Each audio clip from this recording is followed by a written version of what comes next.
চব্বিশ পরগনার সন্দেশখালী থেকে জীবনতলার নাগারতলা এলাকা, সেখানে কলের কাজ করতে এসে ঘরের মধ্যে নাবালিকাকে শ্লীলতাহানির অভিযোগ। বাড়ির সাবমার্সাল কলের ইলেকট্রিকে কাজ করতে এসে ঘরের মধ্যে নাবালিকাকে শ্লীলতাহানি করার অভিযোগ ওই মিস্ত্রির বিরুদ্ধে। ঘটনার সূত্রে জানা যাচ্ছে, জীবনতলার নাগারতলা এলাকায় একটি বাড়িতে পানীয় জলের কল বসানোর জন্য কয়েকজন মিস্ত্রি আসে সন্দেশখালী থেকে, এবং তারপরে কিন্তু এই ঘটনা ঘটেছে। কাঠগড়ায় সন্দেশখালীর কলের মিস্ত্রি বাড়ির কলের কাজ করতে এসে এই ঘটনা ঘটায়।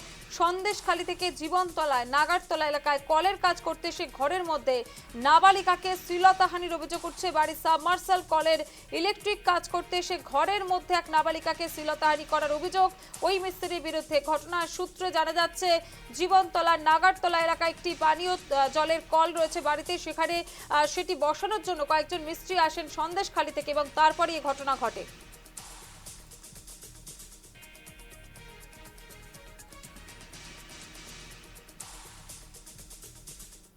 কালকে সাবমার্সাল বসানো হয়েছে, ওই মিস্ত্রিটা নিয়ে 5-6 জন ওরা কল বসিয়ে বাড়ি গিয়েছে সন্ধ্যেবেলা।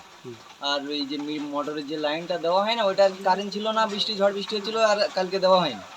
আজকের সকালে পাশের বাড়ি এক জায়গায় কাজ করছিল, ওখান থেকে ডেকে এনেছি মোটর দিয়ে, যে মেনটা, ওটার নামটা কি বলে, মেন ফেলে যেটা, হ্যাঁ ওটাই লাগানোর, মিটার বক্স, ওইটা লাগানোর জন্য ও লাগাচ্ছে আর লাগিয়ে চলে গেল।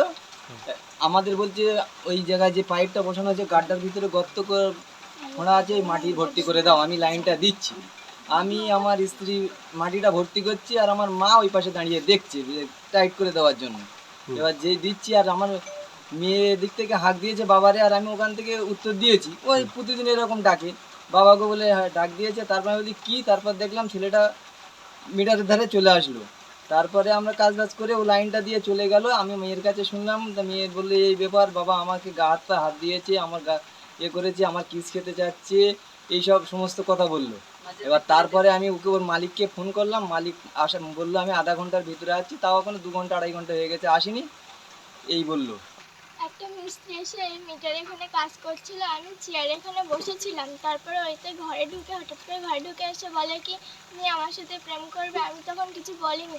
তারপরে এসে জোর জবরদস্তি করছিল, তারপরে হাতটা ধরে টানছিল, আমাকে মেঝেতে ফেলে দিয়েছিল। বাবাকে তখন ডেকেছি, বাবা এসে বলছে কী হয়েছে। তারপরে ওইটা ছেড়ে দিয়ে আমি ছুটে চলে এসেছি। তারপরে আমার আটকানোর চেষ্টা করছিল। তারপরে আমি বাবাকে আবার ডেকেছি, বাবা ওই ছেলেটাকে বলছে তুমি বেরো এখান থেকে বলে চলে গেছে। আর আমি তখন ঘরে দরজাটা বন্ধ করেছিলাম।